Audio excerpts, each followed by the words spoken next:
Chat. We got she killed her baby daddy, then organized a search party with her new boyfriend to find him, quote unquote. All right, chat. We gonna see what's going.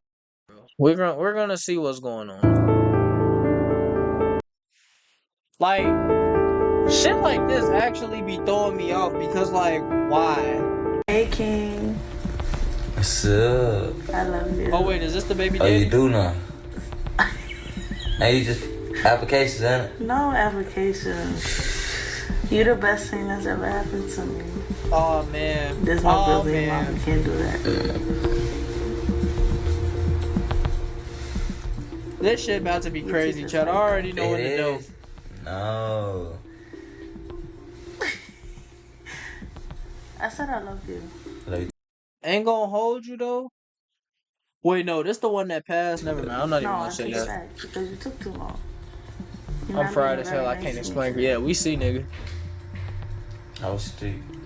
You was no. No what? Alright, bro, get to the story. Oh, is this the kid? I was definitely finna say, who was this? This the kid. What's up, Tristan? Hi, Mommy. Columbia, South Carolina, December 22nd, All right, let's get to it, chat. 2021. A group of concerned citizens gather in a local park. They hold missing person flyers, share updates on social media, and coordinate search routes through nearby neighborhoods. At the center of this effort stands Taylor Wardlaw, visibly distressed as she pleads for information about her missing boyfriend and the father of her child, Right. 26-year-old Terrell Sims. If anyone has seen That name sound familiar. him or knows anything, please come I think I might have seen the article about this. I don't know. That name sound familiar though, chat. forward. Wardlaw tells the gathered volunteers, her voice breaking. His 4 children need their father to come home. The missing person case dominated local news. Wardlaw appeared in interviews, organized multiple search efforts, and maintained a consistent public presence. The image of a distraught If anyone has seen or heard from my boyfriend, please contact me. It has been 48 hours. Do not call me asking no questions. I want answers. I am not here to play. Don't ask me shit. I want straight info, period. Monticello Road was his last location. And the craziest part is knowing she did it and made this post makes this shit 10 times wilder. girlfriend, desperate to find her missing partner. But there was one critical detail Taylor Wardlaw didn't share with the search party volunteers or the media. Terrell Sims wasn't missing. He was already dead, and Taylor Wardlaw had killed him. 2 days before reporting him missing, Wardlaw shot Sims multiple times during a heated argument in their home.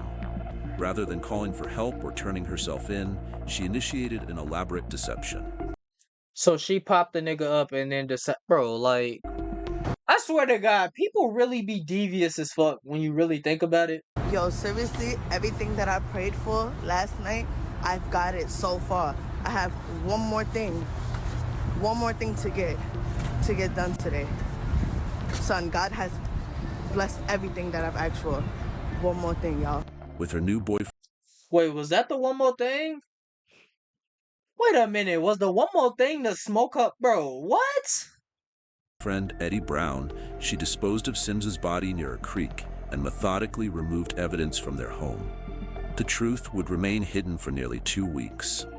On January 3rd, 2022, police discovered Terrell Sims' body. The location wasn't random. It was precisely where evidence led investigators after they began to question Wardlaw's story. Near his body lay his discarded ankle monitor, a crucial piece of evidence that would help authorities reconstruct the timeline of events. What? So the nigga was on the band? The nigga was on the band, chat? The nigga was on the band, bro? So bro was on the band and she decided, like, she thought it was we gonna keep watching. Terrell Sims was known to friends and family as a devoted father trying to navigate the complexities of co-parenting 4 children while dealing with a volatile relationship. At just 26, She's chopped. Not gonna lie. She's chopped. That's the crazy part. No offense. 6 years old, he balanced work responsibilities with his commitment to fatherhood. Those who knew him described a young man who, despite past mistakes, was working to build a stable future for his children. The discovery of his body transformed a missing person case into a homicide investigation, with attention quickly turning to the person who had been most vocal about finding him. Yeah, I bet. That's why she should have, bro. That's why you should have just made a smarter decision, which would have been, I don't know what in this case, but whatever. Taylor Wardlaw's public persona contrasted sharply with private reality. To the community, she portrayed herself as a concerned girlfriend, leading efforts to I see the message. I'm not stable enough to respond. Yeah, I bet you're not. After catching a body, I probably wouldn't want to respond to any questions either. find Sims. Yet investigators uncovered a history of jealousy, control, and domestic conflict that painted a very different picture. Text He was the messages, jealous type? witness statements, and physical evidence revealed Wardlaw's possessive behavior. She monitored Sims's movements, demanded access to his phone, and frequently accused him of infidelity. Oh nah. Friends described her as someone who could I can't switch do that. between I can't do caring that crazy partner shit. I ain't gonna and lie. vengeful accuser depending on her suspicions at any given moment. Most shocking to those who had joined her search efforts was learning that while publicly searching for Sims, Wardlaw was already involved with Eddie Brown, the same man who helped her Shit crazy though, right? Shit crazy though, right? Cause you think, oh yeah, we finna help you out whole time. Her and her new nigga done already took care of the business. That's why I be questioning everything. Shit like this is exactly what make me question everything. dispose of Sim's body. The case exemplifies how domestic violence can escalate to lethal outcomes when warning behaviors go unaddressed. While maintaining the public fiction of searching for her missing boyfriend, Wardlaw was actively working to conceal her crime. The performance was so convincing that even those close to the couple initially believed her distress was genuine. What drives someone to kill their partner and then organize a public search to find them? That's exactly what the fuck I'm trying to figure out. This contradiction lies at the heart of this case, a psychological complexity that reveals how some people can compartmentalize extreme behaviors while maintaining outward normalcy. In March 2024, more than 2 years after Terrell Sims' death, Taylor Wardlaw stood before a judge and pleaded guilty to voluntary manslaughter. Tonight in Richland County, where a murder trial ends before it ever begins. 31-year-old Taylor Wardlaw pled guilty to killing her boyfriend, 26-year-old Terrell Sims, in December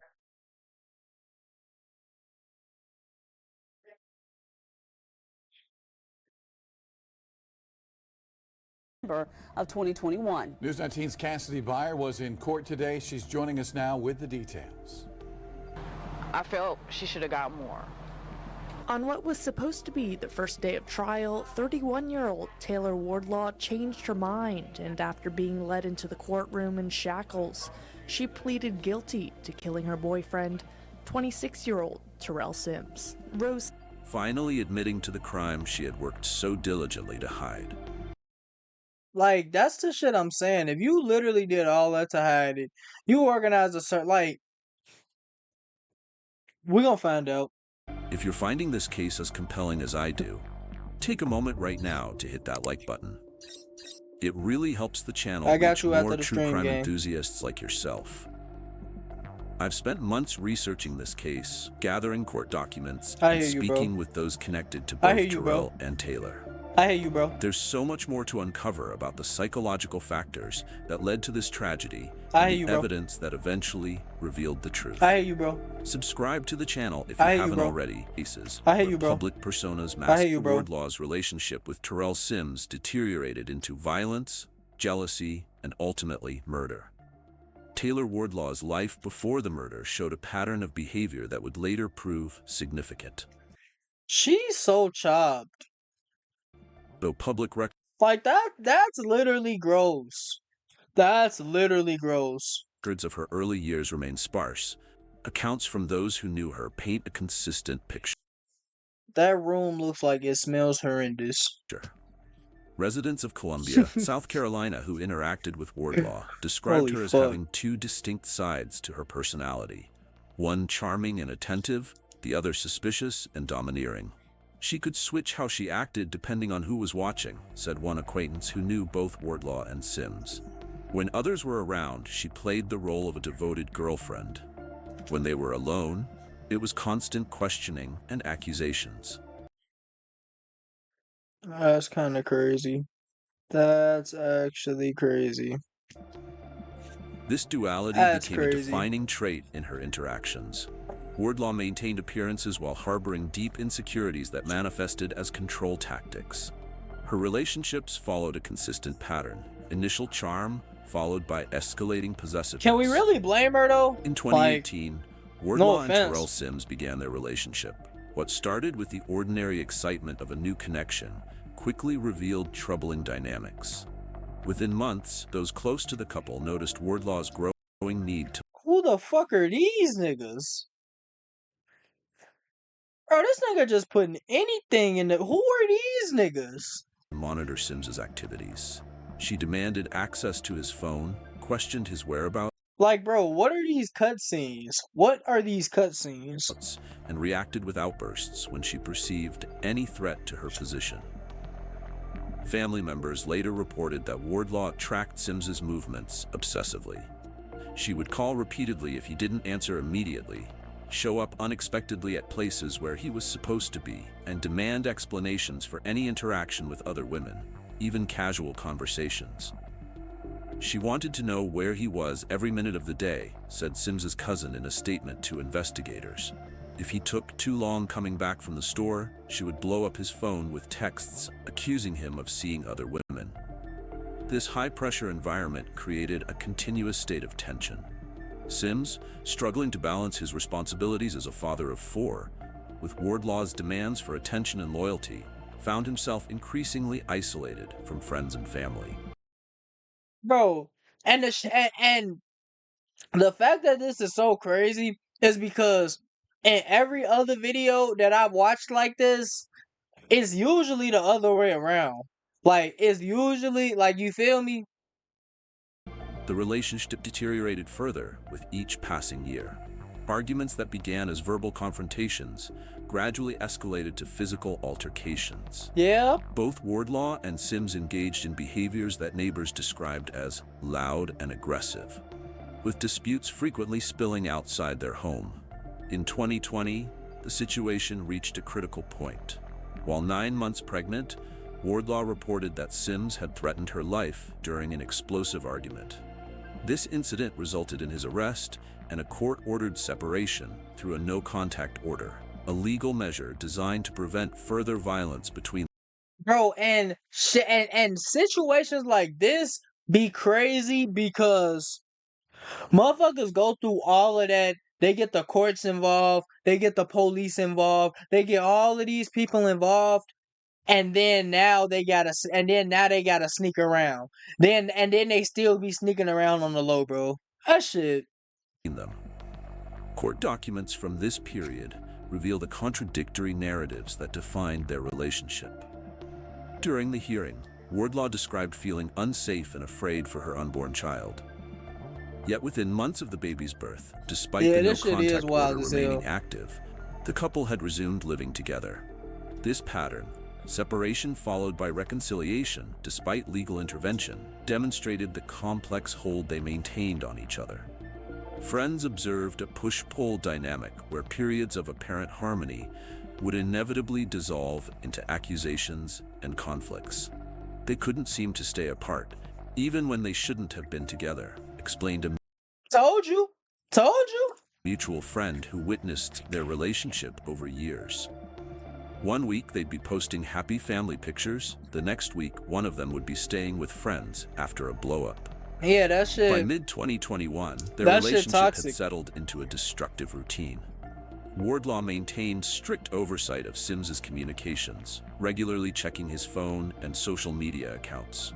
Sims alternated between compliance and resistance, sometimes accepting her demands and other times pushing back against her control. Throughout this period, another troubling aspect emerged: Wardlaw's propensity for manipulating narratives. She would present herself as the victim in their conflicts, while simultaneously escalating tensions. Sounds about right. Sounds about right. This ability to reshape perceptions proved dangerously effective at isolating Sims from potential support systems. What makes this case particularly notable is how the couple continued co-parenting despite these harmful patterns. Their child, born following the 2020 domestic... Motherfuck, bro. They got that, bro. They have all these kids and they got all these kids and they behaving like kids. ...violence incident lived in an environment where conflict had become normalized.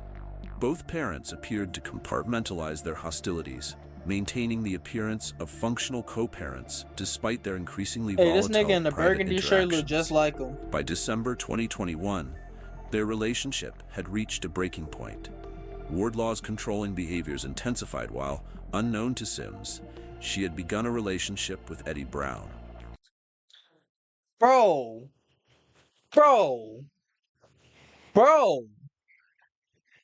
So you're cheating and possessive? Bro.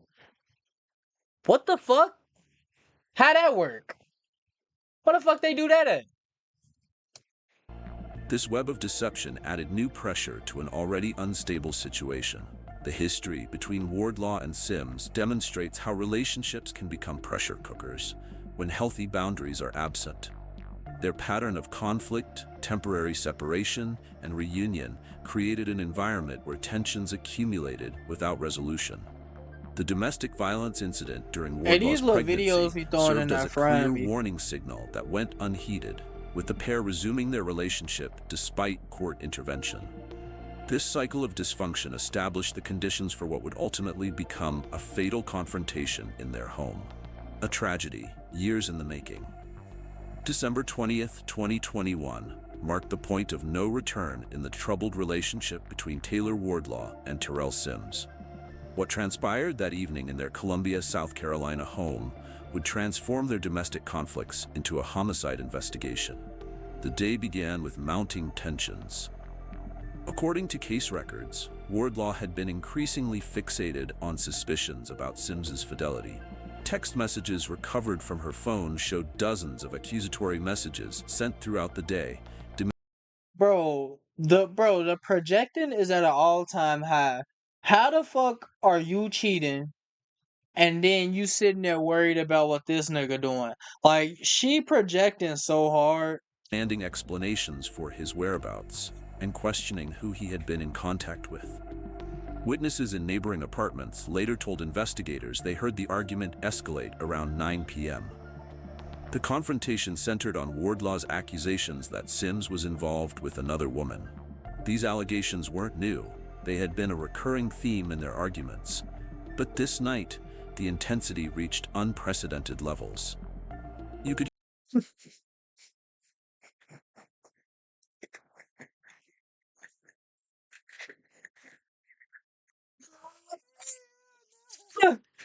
hear her screaming about him cheating, saying she had proof, one neighbor reported. It got louder than their usual. Bro, what is these pictures? Where is he getting these pictures from? Fights. The verbal confrontation quickly intensified. Oh my god, bro. Physical evidence would... Bro, why is he only using big people, bro? What is wrong with this nigga, bro? What the fuck is wrong with this nigga, bro? Later show that furniture had been overturned and items thrown during the altercation. Glass was shattered across the living room floor, suggesting a violent struggle before the shooting occurred.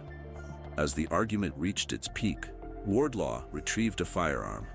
Police reports indicate that multiple shots were fired, with evidence showing that Sims had been struck several times. Most telling was a fatal shot to his back, which forensic analysts later determined had been fired while Sims was turned away. So, that's crazy. A detail that contradicted initial claims of self-defense. The gunshots fell silent. Sims lay dead in their home. Wardlaw now faced a critical decision that would reveal much about her state of mind. she chose deception over confession. Phone records obtained during the investigation showed that within minutes of the shooting, Wardlaw made a call, not to emergency services, but to Eddie Brown. She caught this nigga right after the hit was done. This call introduced another layer to the case that surprised many following the investigation. Eddie Brown wasn't merely an acquaintance or friend Wardlaw turned to in crisis. He was her boyfriend, a relationship she had maintained while still living with Sims. This revelation helped like doing all that, like you got a boyfriend and you worrying about what this nigga doing to the point where you smoking him. Like the projection is so crazy. Her forehead is big as hell, bro. Investigators understand the complex motivations behind what happened next. Brown arrived at the residence approximately 40 minutes after the shooting. Security camera footage from a neighboring property captured his vehicle pulling into the driveway So this at nigga, 10:17 p.m. He remained inside the home for over 2 hours. What occurred during those hours was meticulously planned. Rather than reporting the incident, Wardlaw and Brown developed a strategy to dispose of evidence and conceal the murder. They wrapped Sims's body and transported it using a rental car Brown had obtained earlier that day, a detail that suggested some level of premeditation or at least remarkable quick thinking under pressure. The rental car was later found to contain blood evidence matching Sims's DNA, despite attempts to clean the vehicle. A bullet hole discovered in the car's hood during forensic examination provided additional physical evidence linking the vehicle to the crime. Together, Wardlaw and Brown transported Sims's body to a creek area outside Columbia. Wait, what? How the fuck the car get a bullet hole in the what, huh? The location wasn't random. It was isolated enough to potentially delay discovery, yet accessible enough for quick disposal. Near this location, they discarded Sims's ankle monitor, which he had been required to wear following the previous domestic violence incident. Phone location data obtained by investigators mapped their movements that night, showing the route from the residence to the creek and back. The digital trail contradicted the story Wardlaw would later tell police about Sims. I'm saying though, I think I kind of understand her plan, bro. Like maybe she was trying to like accuse the nigga until he got tired and left her, so she could be with the other dude. Maybe that don't really make no sense, but maybe. But like she could have just left him. Like that's the part I'm not understanding. Like you could have left. You had another boyfriend lined up, so what was the point? Like, I guess if you can't have a nobody can type shit, but like that's not really whatever. Simply leaving their home. By the early hours of December 21st, Wardlaw and Brown had returned to her residence. They spent hours removing bloodstains, discarding potential evidence, and constructing the narrative that would become her missing person report the following day. What makes this case particularly disturbing is the calculated nature of the response. Rather than a panicked reaction, evidence points to deliberate choices made to conceal the truth. Within hours of taking Sim's life, Wardlaw was already laying groundwork for her deception. The fatal night of December 20th transformed what might have been classified as a domestic homicide into something more complex. A murder, followed by an elaborate cover-up involving a romantic partner unknown to the victim's family or community. This hidden relationship added motive for both the crime and the deception that followed. As dawn broke on December 21st, Wardlaw began implementing the next phase of her plan, reporting Terrell Sims as missing and presenting herself as a concerned girlfriend desperate to find him. In the hours following Terrell Sims' death, Eddie Brown's involvement deepened. As Wardlaw's new boyfriend, he played a crucial role in the aftermath that went beyond simply helping dispose of the body. Evidence gathered by investigators revealed that Brown assisted in cleaning the crime scene, removing blood evidence from the home, and helping construct the story Wardlaw would tell authorities. Brown's actions showed a significant commitment to protecting Wardlaw.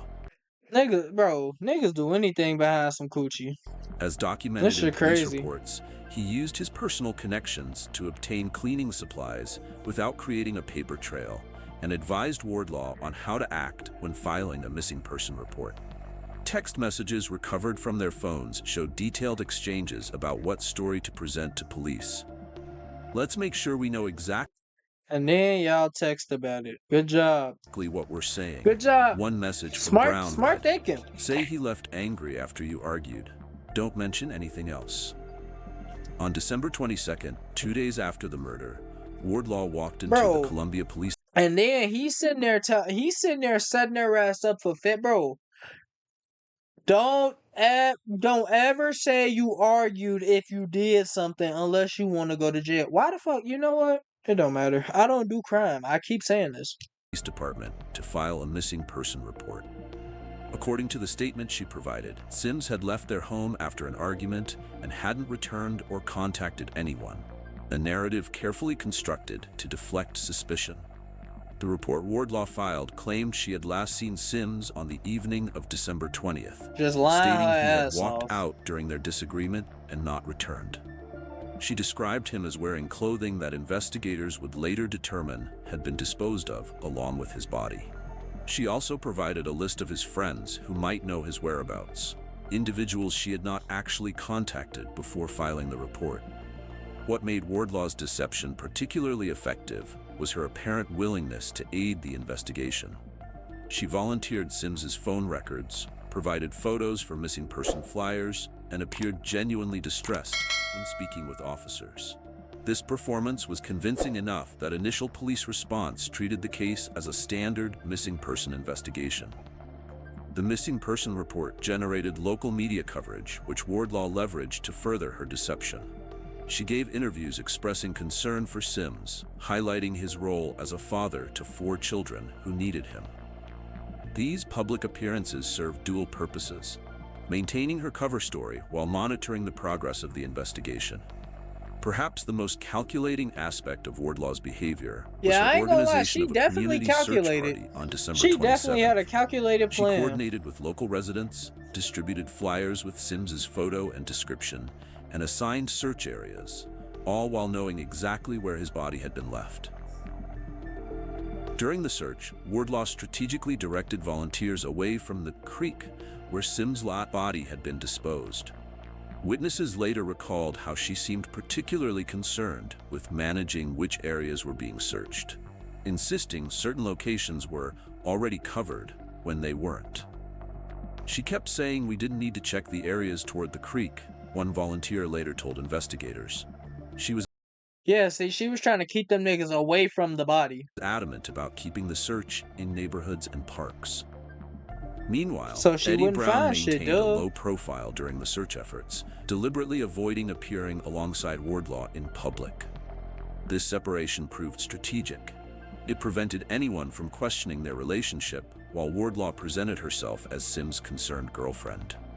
The deception began to unravel when an anonymous tip reached investigators on January 2nd, 2022. A friend of Wardlaw's, troubled by inconsistencies in her story, contacted police with information suggesting her involvement in Sims' disappearance. This tip, combined with mounting evidence from phone records and witness statements, snitched on led her. investigators to the creek area. On January 3rd, 2022, police discovered Terrell Sims' body. The location matched cell phone data that placed both Wardlaw and Brown in the area on the night of December 20th. And that's where you fucked up. You took your phone, you dumbass. Bro, like, this shit actually crazy. She definitely didn't try hard enough. Nearby, officers found Sims' discarded ankle monitor, a critical piece of evidence connecting the body to the crime. The discovery transformed the missing person case into a homicide investigation, with Wardlaw quickly becoming the primary suspect. Within 48 hours of finding Sims' body, police had gathered enough evidence to bring Wardlaw in for questioning, where inconsistencies in her story became impossible to maintain. The twists in this case are truly remarkable, from organizing search parties to secretly dating the man who helped hide the crime. Like, If that's you're the finding this craziest deep dive part. valuable, That's actually the now's craziest the part to perfect me. time to hit that subscribe button. Shut up. Drop a comment below sharing what you think was I the hear most you, bro. your insights in future videos. I hear you, bro. Now, let's examine how investigators pieced together the evidence that Okay, thank finally you, bro. exposed the truth Thank you, behind bro. Terrell Sims' murder. Alright, thank you, bro. Following the discovery of Terrell Sims' body, investigators assembled a comprehensive case against Taylor Wardlaw through methodical collection of physical evidence, digital records, and witness accounts. The investigation relied heavily on forensic analysis that contradicted Wardlaw's version of events. Blood evidence proved crucial to the case. Despite Wardlaw's attempts to clean the crime scene, forensic technicians discovered traces of blood matching Sims's DNA in multiple locations throughout their home.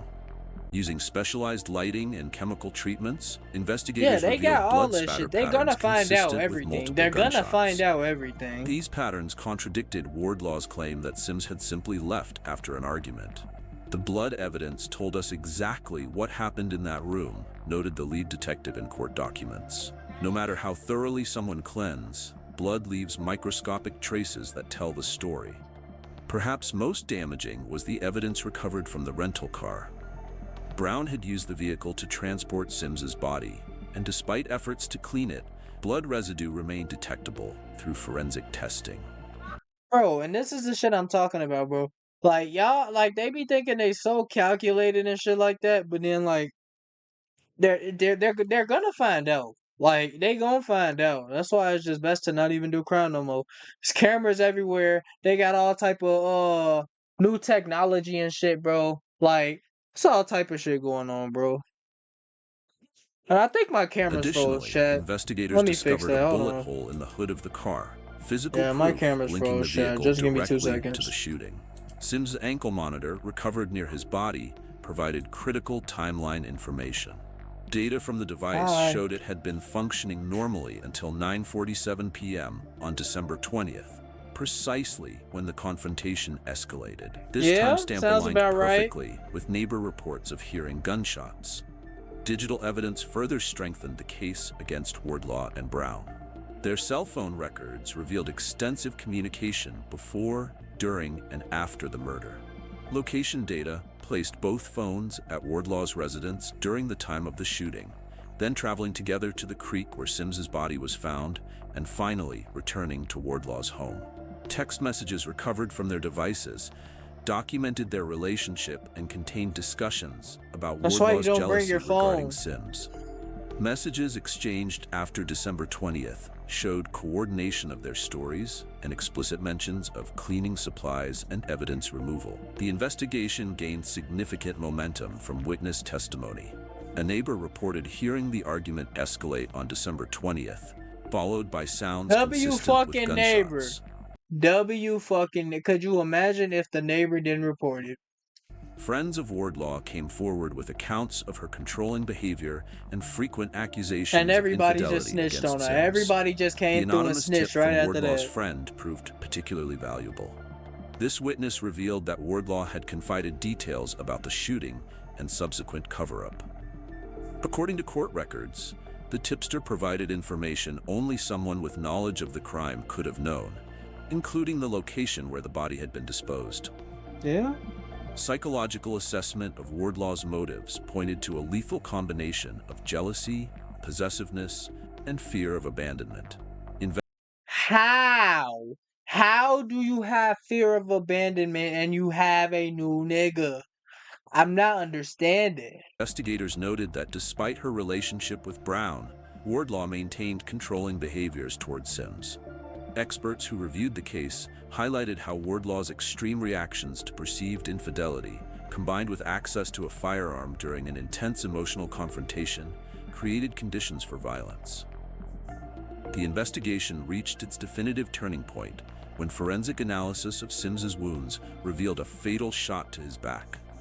This evidence fundamentally contradicted any potential self-defense claim. Yeah, that's what I was about to say. You can't even claim self-defense at that point. This detail, combined with evidence of multiple gunshots, shifted the case from a potential crime of passion to what prosecutors would argue showed elements of deliberation. By early March 2022, investigators had compiled a comprehensive case against both Wardlaw and Brown. The evidence painted a clear picture of a domestic homicide, followed by a calculated attempt to mislead investigators and the public. This mountain of evidence would ultimately lead to Wardlaw facing serious charges and the prospect of a lengthy prison sentence. On March 3, 2024, more than 2 years after Terrell Sims was killed, Taylor Wardlaw stood before a judge in the Richland County Courthouse. After extensive legal preparations and facing overwhelming evidence, Wardlaw made a decision that surprised many following. Bro, imagine wasting all them people time.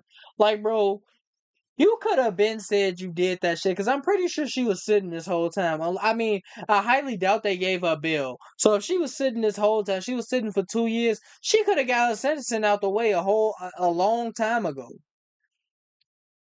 The case. Just She wasted entered a them people guilty plea time. on the first day of her trial. Wardlaw pleaded guilty to voluntary manslaughter, Ew. avoiding a full trial that would have aired additional details about the murder and cover-up. The plea agreement included the dismissal of additional firearm charges that could have extended her sentence substantially. The judge sentenced Wardlaw to 20 years in state prison, a substantial punishment, yet one that generated mixed reactions from those connected to the case. Prosecutors described the sentence as appropriate given the circumstances and Wardlaw's acceptance of responsibility through her guilty plea. For Sims' family, however, Where she would have got life, to tell you the truth about what she did. My brother was Wait, so what she get? trying to leave her. He didn't want to be with her anymore, and she just couldn't accept it. the outcome felt Oh, so he had been trying to leave her. insufficient. During the victim impact statements, his mother spoke directly to Wardlaw about the devastation caused not only by her son's death, but by the weeks of deception that followed. "You took my son from his children, then pretended to help find him," she stated in court. "The pain wasn't just his death, but the lies you told while we searched for him." Several family members expressed frustration that the plea agreement removed potential additional charges related to evidence tampering and obstruction of justice. They pointed to the calculated nature of the cover-up as deserving additional punishment beyond the manslaughter conviction. Yeah, I mean, Eddie duh. Brown's case Bro, send remains both them ongoing, niggas to jail for with life. prosecutors pursuing charges related to accessory after the fact and evidence tampering. His involvement demonstrates how secondary participants can become entangled in escalating criminal behavior. Shit crazy. The Sims Wardlaw Now he case going to jail exemplifies just because how he thought he had a multiple opportunities girlfriend. for intervention were missed. Telling y'all, Their bro. relationship included numerous identifiable risk factors for lethal violence that appeared long before the murder. The most notable missed opportunity came after the 2020 domestic violence incident. Despite a court-ordered separation, the couple resumed living together with minimal oversight or intervention. The legal system, having documented their volatile relationship, did not provide Is that a adequate TikTok follow-up trend they or was doing or enforcement something? What of the the fuck? protective measures initially put in place.